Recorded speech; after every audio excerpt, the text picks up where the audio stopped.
Thanks so much for joining me today. I'm going to basically talk about the office and future ways of working. Obviously, it's a hot topic. We've seen so many different versions of the new way of working. But one of the things that I just wanted to jump on was just to say that sometimes amongst all of the noise of, what this business is doing, what that business is doing, etc., sometimes as a business leader, you can lose your way and you can kind of forget the reasons. Your culture at your organization is completely different to a big multinational brand, let's say, or to a small company that has got 2 employees. So you have to really go back to your company culture before you decide what is going to be your next move when it comes to future ways of working. There is so many different solutions that are out there. And again, it's easy to say, we'll go hybrid because everyone else is going hybrid.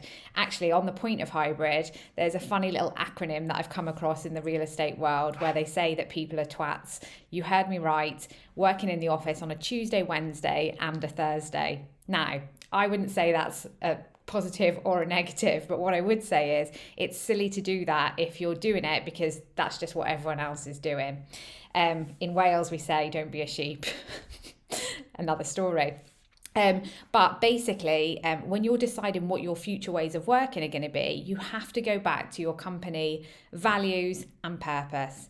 If your business is based on community building, bringing people into your building, etc., that's going to be very, very difficult to operate like that if you have no physical premises.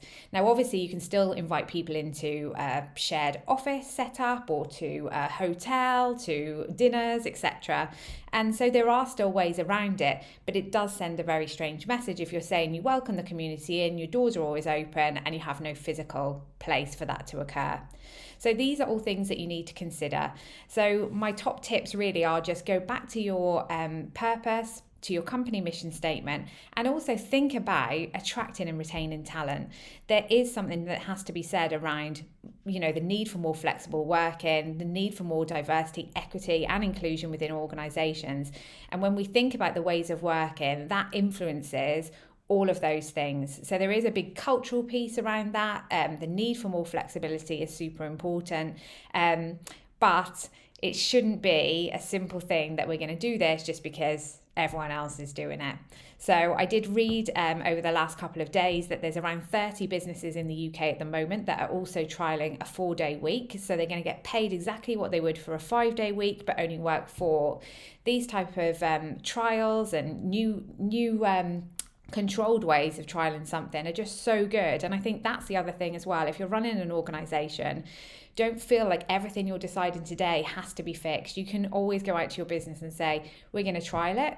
We're going to listen to you. We're going to basically review everything. We're going to reiterate the design and we're going to continuously improve. Nothing has to be forever. So whilst these decisions, if you're a business leader, might be quite daunting at the moment, don't necessarily think of them in terms of like a final decision.